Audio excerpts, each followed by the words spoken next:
All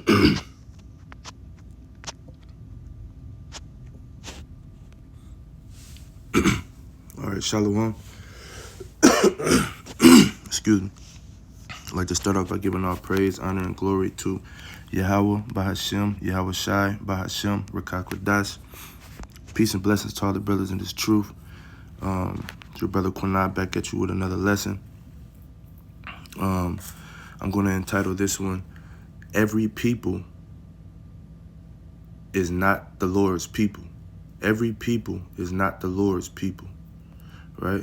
And that title just kind of jumped on me. Just, sitting meditating in the word, and that title just kind of jumped on me. Hopefully it's catchy, and this become an edifying video. Every people ain't the Lord's people. Why do I say that? Is because we've been taught, all throughout the years, and throughout the churches and stuff like that, that the Lord loves everybody, and that everybody has a chance to possibly be saved, and that's just simply not true. Now, and we have to bring stuff like this out because that creates a confusion, right? When people think that, right? So you got people that, you got all different people around the world that thinks that, oh yeah, I can be saved. The Lord loves everybody, but actually the Lord is a very specific God, right? And he likes what he likes. If you read the book of 2nd Esdras, chapter 6, if I'm not mistaken, starting in the book of 2nd Esdras, chapter 6, right? Somewhere in there, I'm not for sure what verses it start at, but it starts, and it gives you a list of the Lord's favorite things. He has a favorite everything. He created everything, but out of everything that he created, he has a favorite, right? And that's including people, right? And that's why we have to bring these things out, because we have to learn the Lord, because, he's speaking to us through this word, letting us get to know him, right? And so that's why every people ain't the people, or every people are not the Lord's people, right? And to prove that, I'm gonna get some scriptures out, right? And I'm gonna start in the book of Genesis in the 17th chapter. And I'm gonna start at verse 5. It says, "Neither shall thy name any more be called Abram, but thy name shall be Abraham." Right? This is when the Lord is giving Abraham a new name. "For a father of many nations have I made thee." And that's what his name means. Father of a multitude, father of many. Right? That's the definition of Abraham, right? Verse 6, "And I will make thee exceeding fruitful, and I will make nations of thee, and kings shall come out of thee." Verse 7, "And I will establish my covenant between me and thee and thy seed after thee in their generations, for an everlasting covenant, to be a God unto thee and thy seed after thee." So this is right here when the Lord is establishing his people, the people who he chose to make a covenant with, and it's through a certain seed, through a certain bloodline, right?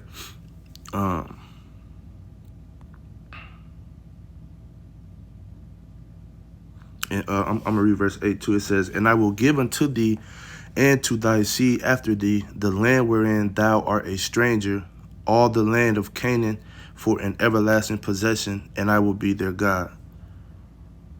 Right? Verse 9, "And God said unto Abraham, Thou shalt keep my covenant, therefore thou and thy seed after thee in their generation." So that the Lord is being very specific here, because he keep mentioning seed, right? So from there, we're going to jump to the book of Romans, right? And we're going to start at,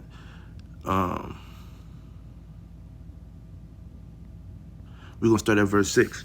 It says, "Not as though the word of God hath taken none effect, for they are not all Israel which are of Israel." right?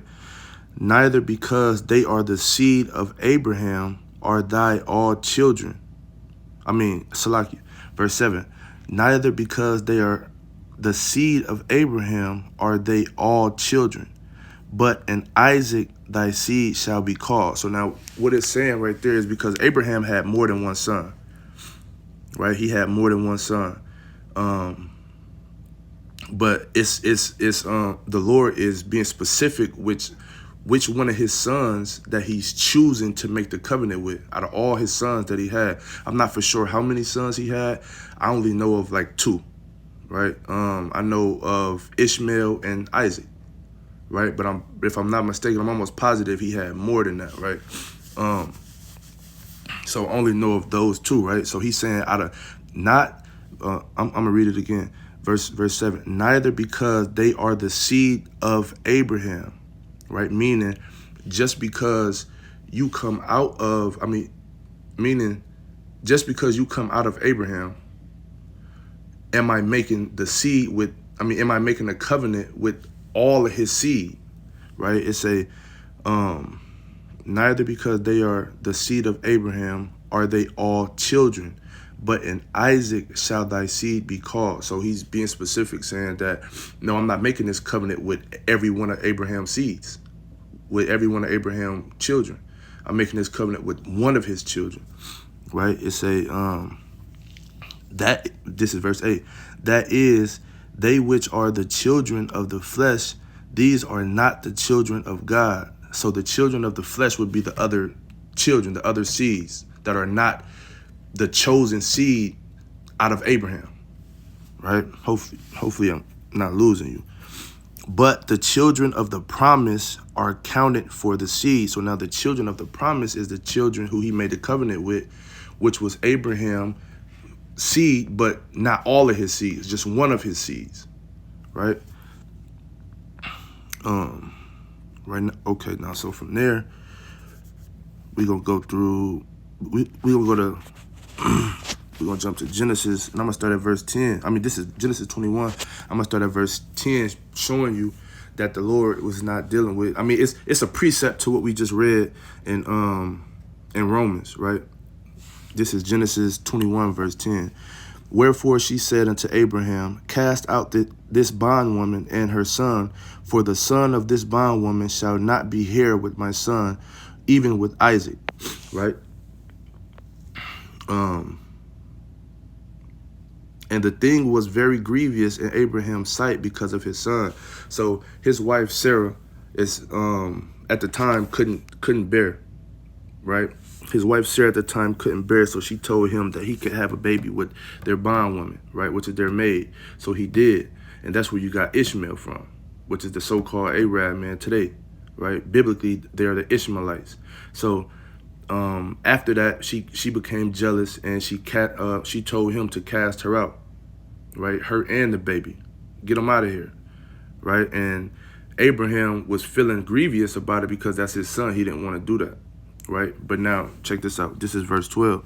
And God said unto Abraham, let it not be grievous in thy sight because of the lad, and because of thy bondwoman, and all that Sarah hath said unto thee, hearken unto her voice, for in Isaac shall thy seed be called. In Isaac shall thy seed be called. So there's a separation there. You know, he's, like I said, the Lord is very specific. He's letting him know, no, he's not part of the covenant. Isaac, through Isaac shall the covenant be made. And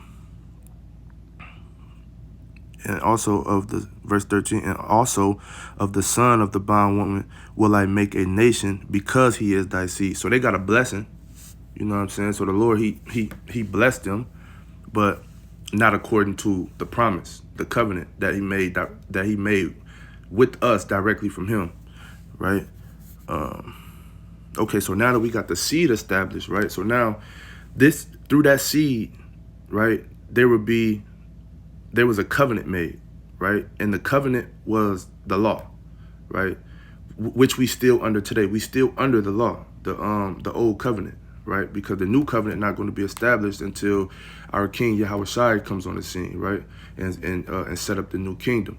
So the old covenant, which is we still under the law, right? And so And if we don't follow that law, that seed that we just went over, right? If it don't follow the law, then we'll have a list of curses that'll come upon us, right? And so we're gonna read Deuteronomy 28 verse 15, and then we're gonna jump down through different verses, right? Deuteronomy 28 verse 15. But it shall come to pass, if thou wilt not hearken unto the voice of the Lord thy God, to observe to do all his commandments and his statutes, which I command thee this day, all these curses shall come upon thee and overtake thee. All right, now let's kind of go through a list of the curses. We're gonna jump down from there to verse 32. Thy sons and thy daughters shall be given unto another people, and thine eyes shall look and fail with longing for them all the day long, and there shall be no might in thy hand. So when we came over here, when we was brought over here through the transatlantic slave trade, our ancestors, their kids was taken away from them due to slavery, right? So that's one of the curses that it's talking about right there. And that's proof. I mean, we got proof that that happened, right? Because this didn't happen to all people, right? So now, from there, we're going to jump down to verse 43, right? I mean, and then if you get time, whoever, if you haven't read Deuteronomy, the full chapter 28, verse 15 on down, is giving us the list of curses. I encourage you to read it. It's a very powerful book. Deuteronomy 28, verse 43. The stranger that is within thee shall get up above thee very high, and thou shalt come down very low. I mean, we are the lowest people on the face of the earth right now. Right, all nations are above us on every level. You know what I mean? You go through the ghettos. You see every nation damn near got stores and shit set up, whether it be hair stores, food stores, convenience stores, whatever. You know what I'm saying? You never see a black person, like, we don't run our neighborhoods. The other nations do, right?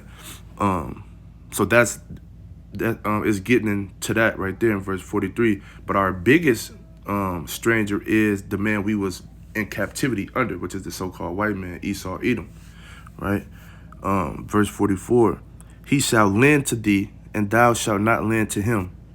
He shall be the head, and thou shalt be the tail. So you don't see no Israelites, no so-called black, Latinos, Native American Indians. We don't own no banks. We can't go to no black-owned bank, you know what I'm saying, nowhere in town, whatever town you live in, and get money from our people. Excuse me, right? So that's what it's saying. He shall lend to thee, and we shall not lend to him. I'm saying he should be the head, we should be the tail. They run America. We under them. You take some money out your pocket, or take some money out the bank, you look at the money, and the face that's on the money is a so-called white man, the people that we was in slavery under. Right? Verse 45. Moreover, all the... Hey, y'all, go back upstairs for a little bit. I'll let y'all know y'all come back down. 28 verse 45. Moreover, all these curses shall come upon thee, and shall pursue thee, and overtake thee, till thou be destroyed, because thou hearkenest not unto the voice of the Lord thy God, to keep his commandments and his statutes, which he commanded thee. Right? So all of these things is happening to us, or has happened to us, because we're not keeping the Lord's statutes and his commandments. This certain people, this seed, right? Now from there, we're going to jump down to 58, right? It says, if thou wilt not observe to do all the words of this law that are written in this book, that thou mayest fear the glorious and fearful name, the Lord thy God. Okay, now we jump down to 64. It says, and the Lord shall scatter thee among all people from the one end of the earth even unto the other, and there thou shalt serve other gods, which neither thy nor thy fathers have known, even wood and stone. So we are amongst every nation of people on the earth. You got Israelites amongst every nation of people on the earth, right? That's what you can read about. If it's a precept, I want to say, in the book of Daniel. I want to say it's the 9th chapter, when it talks about the confusion of faces, right? And it's going into the confusion of faces because we are we were scattered amongst all people. So you got so-called Chinese men that look like, you got so-called you got Israelite men that look like so-called Chinese men, and you wouldn't be able to tell just by looking at them. But if you go through their bloodline, their lineage, then that's where you will learn, like, okay, he an Israelite, so on and so forth. So-called, it's like that in the so-called white nation and all other nations, right? Just the last verse in this one, it says, this is verse 68, and the Lord shall bring thee into Egypt again with ships by the way whereof I spake unto thee. Thou shalt see it no more again, and there ye shall be sold unto your enemies for bondmen and bondwomen, and no man shall save you. So we was brought over here by ships through the transatlantic slave trade, and we were sold into our enemies, right? We were sold into the white man in slavery, right? This is all prophecy. This is what the Bible is talking about, and this happened to the people of the seed that the Lord made the covenant with, because they didn't follow the law, statutes, and commandments, right? Hopefully I ain't lose nobody. So now being into that, we will lose our heritage, right? That's part of the curses too. We will lose our heritage. That seed will lose their heritage because they didn't follow the laws, statutes, and commandments. This is Jeremiah. Excuse me. This is Jeremiah 17:4. And thou, even thyself, shalt discontinue from thy heritage that I gave thee, and I will cause thee to serve thine enemies in the land which thou knowest not, for ye have kindled a fire in mine anger, which shall burn forever. So now we was discontinued from our heritage, right? We call ourselves what? African Americans. You know what I mean? We call ourselves Native Americans, right? African American, that's two different continents, right? Now, but we have a biblical heritage, which is the Israelites. That's what we are. But since we did not follow the law, statutes, and the commandments of the Lord, he discontinued us from our heritage, because it's a holy, we are a holy people. We are a separate people, but we wasn't acting that way, mingling with the rest of the nations, following their customs and, all other sorts of abominable things, right? And with that, we have a people that pretty much take us from our heritage, right? Which is the same people that we went into slavery under. Precept to that, Revelation 2, verse 9, it says, I know thy works and tribulation and poverty, but thou art rich. And I know the blasphemy of them which say they are Jews and are not, but are the synagogue of Satan. So the Lord is putting a label on the people that's calling themselves Jews today, right? And saying that they are the synagogue of Satan. And he calling them a lie, right? He's saying it's blasphemy for them to even do that, because that's not the name that the Lord gave them, right? So with that, I'm going to end it off, man. The kids done woke up. I tried to get the video done before that. They kind of getting loud. Hopefully this was an edifying video. Till the next time I say, Shalom.